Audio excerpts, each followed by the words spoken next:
ask yourself, why did they hate this man so viscerally? It's because he stood for the clearance of corruption in Washington, D.C. It's because he was the one leader that came to Washington, D.C., having never been there before, and said, we are going to show the American people that we are here to serve you, and that Washington, D.C. no longer exists to give you your next paycheck, you your next job, and you your next title. And they hate that. And they hate that he was excoriating both Republicans and Democrats and independents, because it's not just a radical left-wing ideology we're facing. We are facing them in terms of the policy issues, but the personnel that everyone puts forward doesn't care about Donald Trump.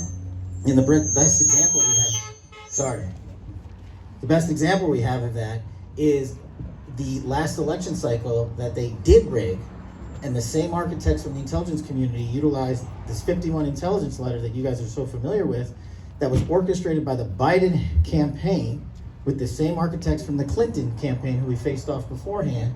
And they went out and perpetrated a letter that said that Hunter Biden's laptop was Russian disinformation, knowing a week before the election that that was false. And Gina Haspel, the director of the CIA for Trump, was the one person who cleared that letter for publication in 6 hours. 6 hours a week before the election. She knew, since she ran Russiagate from London Station, that it was another lie from the intelligence community. And so she didn't just go along with it. Bill Barr, Trump's attorney general, who was in charge of the Department of Defense and prosecuting the case against the Bidens, knew that information to be false. But he kept his mouth shut because he's part of the swamp monster class that we're trying to get rid of.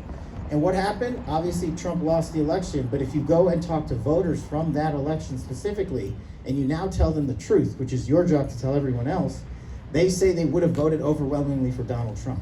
And why that is critical is simply because this election, like the last two, will come down to 5 states, including Wisconsin, and maybe 50 or 60,000 votes. That's nothing.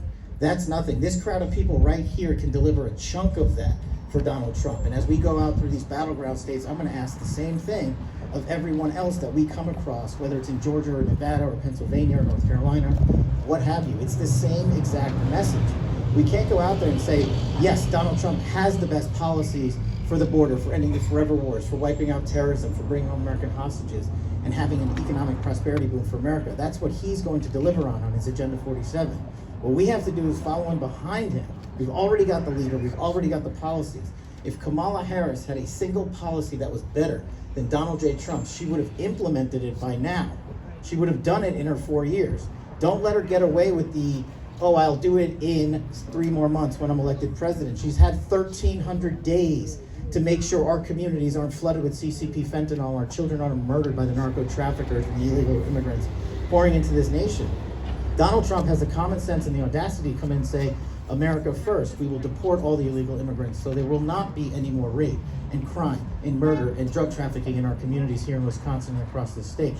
We have that leader and those policies. What we need is an army of people to go around and tell them, these people who are the biggest projection con artists of the time, who continue to accuse us of the very things that they are guilty of perpetrating every single day, with their friends in the mainstream media, who may be the most corrupt organization on God's green earth. We have to retake the message back. And the advantage we have, that we've always had, is we have the truth. And people have stopped watching CNN and stopped paying attention to the New York Times and the Washington Post and the other hot garbage that they print. And every time they hit this man with an arrow, every time they attack him or his advisors or his campaign or these great Americans who are around in the country with us, we are on message. We are hitting them with the truth, and they know it, so they'll generate their next lie.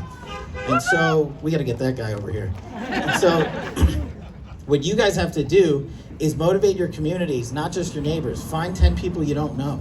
That's the point. That's the critical thing. Donald Trump is going out there and reaching out to the Bitcoin community. He's reaching out to the crypto community. He's reaching out not just to gun owners, but telling gun owners a singular message. Kamala Harris is going to take your guns. So would you rather have a president you can have a conversation about the Second Amendment, protect your rights, or would you have Kamala Harris? The choice is simple. If that can't motivate them enough to come out and vote, then they are not listening. And it's our job to make them listen. It is not our job to tell them, I told you so, I've been right for 10 years.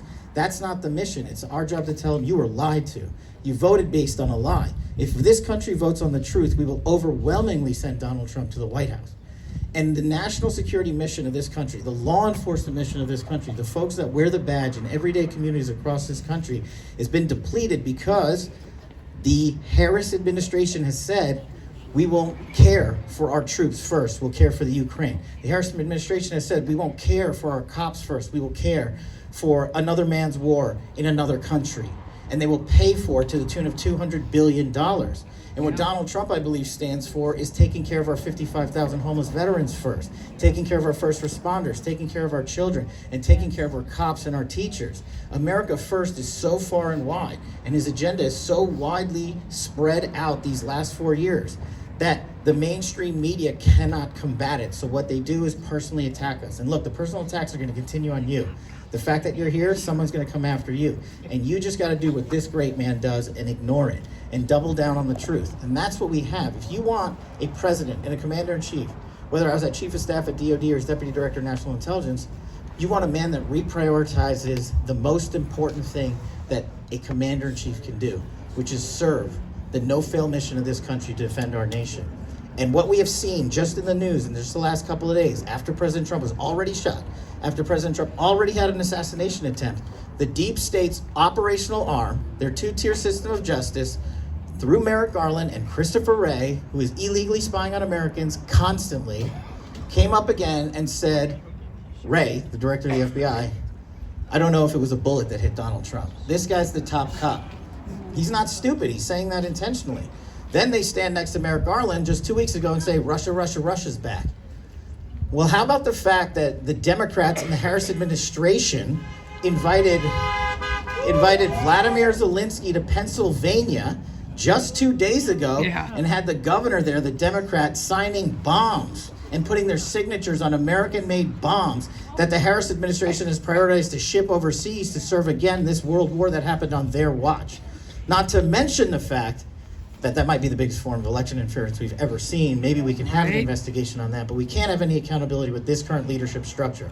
We're never going to attack the men and women who do the job every day in Washington. It's the leadership that needs to be cleaned out completely. We are not going to give $7 billion to the Ayatollahs in Iran for their war-making machine, for their nuclear bomb efforts. That's what Harris did. And what did they do with that? They invaded Israel and murdered thousands of innocent civilians. Again, because they don't care about prioritizing America's national security. And just to bring it full circle to today, what do we see? The President Trump was briefed by intelligence officers finally that Iran, yet again, is going after our great president. Why did it take one shot to the head and another assassination attempt to get our national security up and running for a political presidential candidate? They waited on the sidelines because they want to wait, and they want to come in and say, oh, we told you so anyway. That kind of intelligence takes months to gather. They've been sitting on it, in my opinion.